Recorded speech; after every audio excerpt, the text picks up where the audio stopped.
I think you're being a little too generous to the Israelis here, and with the greatest respect, I think your questions reflect a little bit of a naivety about what Israel's doing here. You're starting from the premise that Israel is trying to defeat Hamas. I don't accept that premise. I don't believe that's what Israel is trying to do. What do you think they're trying to do? They wouldn't be doing it this way.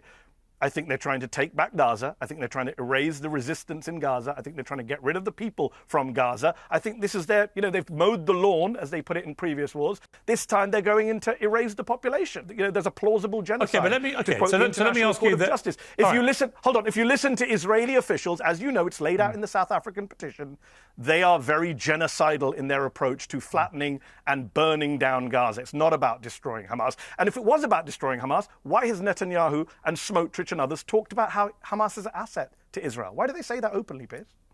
Let's be honest, Piers, to most of your pro-Palestinian brown guests, you don't ask your Israeli or Jewish or pro-Israeli guests to condemn Israeli terrorism or Israeli war crimes at the start of an interview in the way you do. Well, no, I've been asked directly whether I think Israel are terrorists, and I've said no. So I don't think they are. I think they had a right to defend themselves. The question is the scale. That wasn't the point I made, Piers. Why is that not applied to your Israeli guests? I would be fine, Piers, if you had Palestinian guests and you begin by asking them, do you condemn Hamas war crimes? Because what Hamas did on October 7th was a war crime. But then you should start with Israeli guests and pro-Israeli guests saying, do you condemn Israeli war crimes, which have been documented by the UN, every human rights group on the planet? You don't. You had Naftali Bennett, the former Israeli Prime Minister, on a couple of weeks ago. I watched the interview. Your opening question was, how comfortable are you with the way Israel's prosecuting the war? Right. Bit of a softball to start with. You didn't ask him to condemn Israeli terrorism, Israeli war crimes, Israeli genocide in Gaza. So a lot of people look at that and they say, they get your intention, but it comes across as a bit of a racist double standard.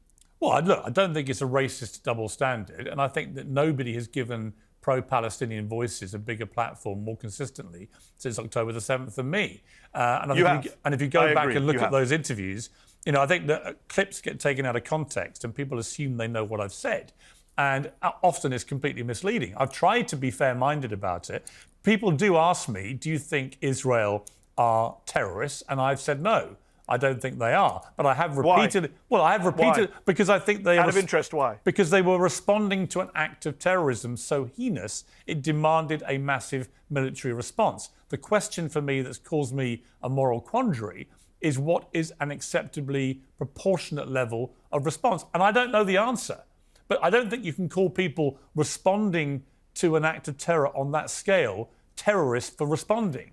What you can do is hold them to account. The problem, Piers, is if you go to Gaza, Piers, and you talk to Palestinians, they will say that Hamas were responding. If we play the who started it game, we go back many decades. Well, when did Israel kill? What we need to have is. Well, hang on. When did Israel kill 1,200 Palestinians? When did Israel kill hundreds of Palestinian civilians? When did they kill 800 Palestinian civilians in one few-hour period? Right, in the way that Hamas killed those Israelis. But that's not the definition of terrorism, how many hours you do it in. I can mention many Israeli massacres going back to Sabra and Shatila, which they oversaw, going back to Kibbutz and Ariel Sharon, going back to Deir Yassin, where rape and violence happened. The point is not to compare atrocities. The point, Piers, is to have a consistent moral principle, which is to say, if you kill civilians for a political cause, you are a terrorist. On that basis, Hamas have committed acts of terror and Israel have committed acts of terror. I think that's only fair to say that.